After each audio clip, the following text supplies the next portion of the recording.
Hi, welcome to Luxury in Moderation, where we appreciate the finer things in life without going overboard. Today's video is kind of going to be a continuation of last week's video, but since it's actually been a few months since I filmed that video from last week, I have a few updates on how I've been feeling about my luxury collection, and also wanted to share my thoughts on just a lot of different luxury brands. So this is kind of going to be a stream of consciousness. I'm not sure how long it's going to take. Maybe I'll split this video in two, we'll see. But just again, an update on me and my current luxury journey right now. Before we get started, if you're new here, welcome. My name's Joanne, and on this channel, we talk about anything luxury, handbags, shoes, lifestyle. So if you like this kind of content, please make sure to like and subscribe below. The first thing I wanted to share is, again, how I've been feeling about using my luxury handbag collection without adding anything new for the past several months. In last week's video, I mentioned that the more I use my bags, the more I love them. But since it's been many months since that video, I've actually started to feel, using the same bags and the same colors, it can get a little bit boring. So I have realized, why you kind of want to dress up your purse with twillies, with little bag charms.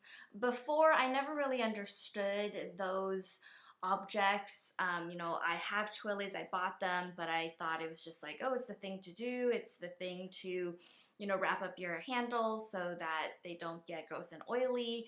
But now I understand the decorative purpose because, carrying the Black Kelly day in and day out, it does get a little bit boring. But if I can add a colorful twilly on it, if I can change twilly colors, then it just feels a little bit more interesting. And I finally just get that whole thing now. So now that that update's over, I wanted to just go through a couple of different luxury brands and share how I've been feeling about them. The first brand is Chanel, and basically I am super over Chanel.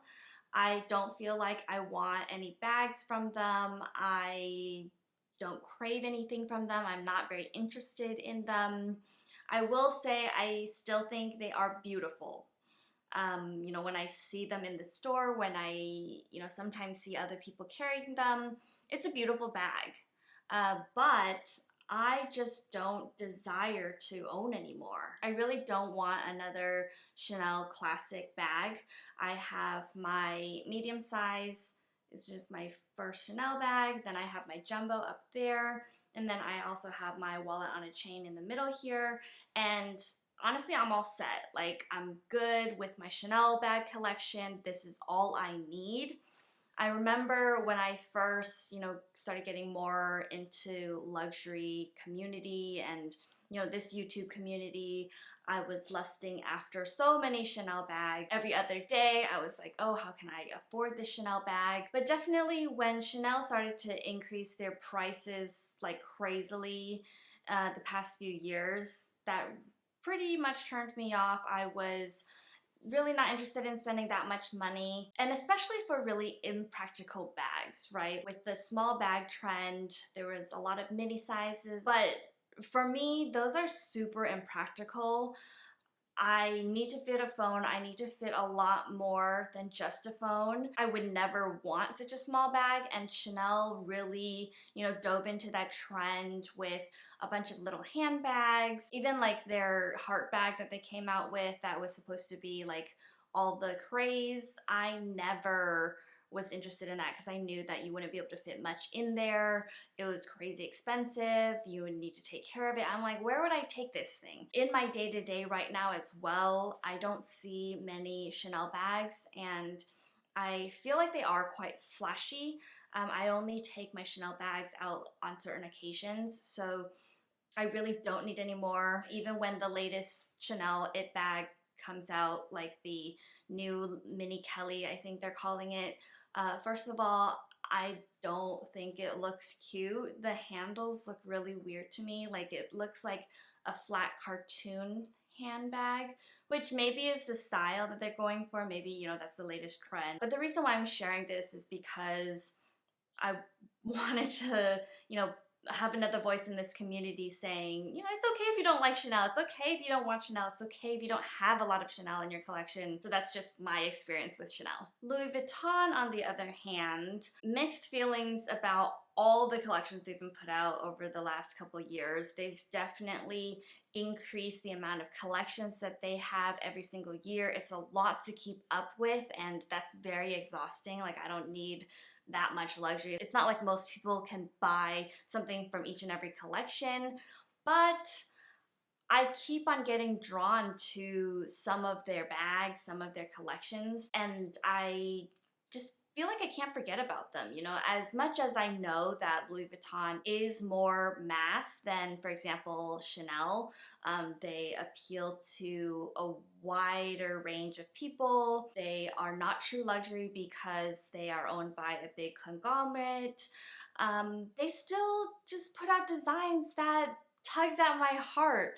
So I do have to commend them for those design aesthetics. And, maybe that is because they put out so many collections a year. You definitely are going to find something that you fall in love with because, all their different collections are so different. For example, I really loved that braided collection that they had over the summer, I think it was, with that pink braid. I'm such a girly girl that immediately appealed to me. And then this fall, they had a wine color, like dark maroon red in their Empreinte leather, and I think that's a really nice color. I wish that was a permanent color. For those two collections, I definitely thought long and hard about, should I get it, should I not get it? Due to budgetary reasons, I did not purchase those things, so I really missed out on those collections, which is good. I'm prioritizing my money where I need to. I don't keep up with how many collections they put out, what's in every single collection. It's just too much. But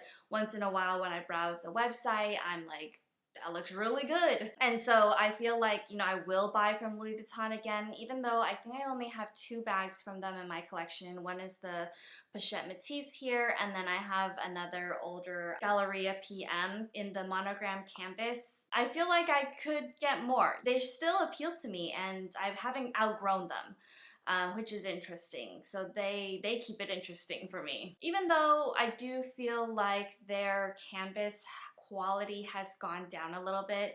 Last time I went in store to actually try on a Speedy, I was like, whoa, this canvas feels very thin, much thinner than canvases from 10 years ago. I still think that it's probably going to be quite durable, not a material that you'll need to worry about like leather. So I still trust the Louis Vuitton canvas quality, and I still think that their leather qualities are really good. Moving on to some jewelry, with Tiffany now being controlled by Louis Vuitton, at first I was like waiting and seeing if I would like what would happen. And what I saw was Tiffany getting more and more leather products. So, that's Louis Vuitton, Dior helping their sister Tiffany brand getting more in that leather space. It's kind of like they're trading expertise. So that was interesting. The other thing that was immediately noticeable, of course, was how the prices at Tiffany increased. And it's just steadily gone up and up since, LVMH took over Tiffany. I don't exactly remember when that was, and I don't check the Tiffany website often, but now, the most recent time I checked it, their prices are almost unrecognizable from 10 years ago, 5 years ago. I remember in 2015, you could get so many sterling pieces for $200 or less. Now, there's a handful of things that you could get for $200 in the jewelry.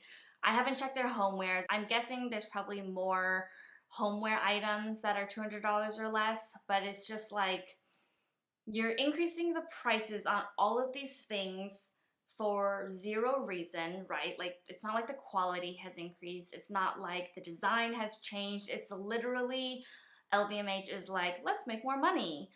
So that's really unappealing to me, and I have almost zero interest in Tiffany at the moment. It's quite sad because, it was the one American luxury brand that had all this history, that had the iconic blue box, and now I feel like it's been cheapened. They've overused the blue now. It's like on everything, and it just doesn't feel luxury anymore. So it actually had the opposite effect of what LVMH intended, for me at least. You know, someone else might feel completely different. But again, not impressed, Tiffany. On the other hand, a jewelry brand that I originally dismissed and am now more interested in is David Yurman. So, you know, David Yurman has been around a long time with their, you know, classic coil collection. I always thought that was hideous. You know, just aesthetically for me, it wasn't my thing. But very recently, they actually came out with a thinner collection, and I just saw the ad online. I saw this beautiful thin cuff bracelet with diamonds on top, and I was like, wow, this is gorgeous. I can't believe it's David Yurman, and it's at a much more affordable price point than anything you could get at like Tiffany or Cartier with diamonds, right? Because those brands, they might say like, oh, our diamond quality is better, which it might be true. You know, David Yurman's, they don't have as much credit in like the diamond area.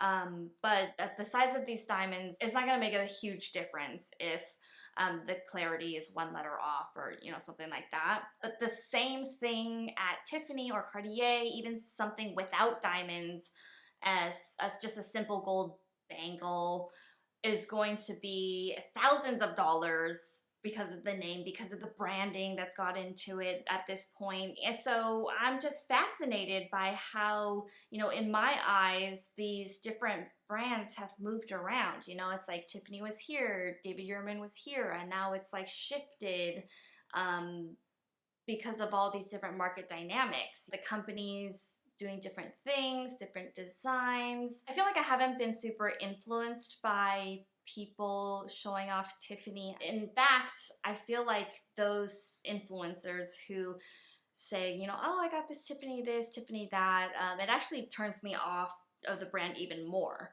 You know, the hardware collection, when it first came out, I was like, oh, that's kind of interesting, you know, Lady Gaga, like that's a certain aesthetic. But then all these people I see on Instagram have really jumped in and gotten like the full necklace and earring set, and I'm like, not for me.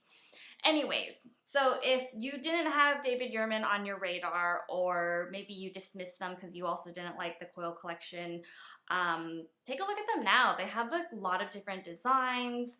I didn't know they had stuff with diamonds on it, so it's definitely an interesting brand for me to keep my eye on now. Just to give a concrete example, this is that cuff that caught my eye, which is from the Helena collection. You can see it's 18 karat yellow gold with diamonds on top, and the total carat weight for those diamonds is about 0.25 carats, and it costs $2,950 for the small size, and then the large size is $3,150.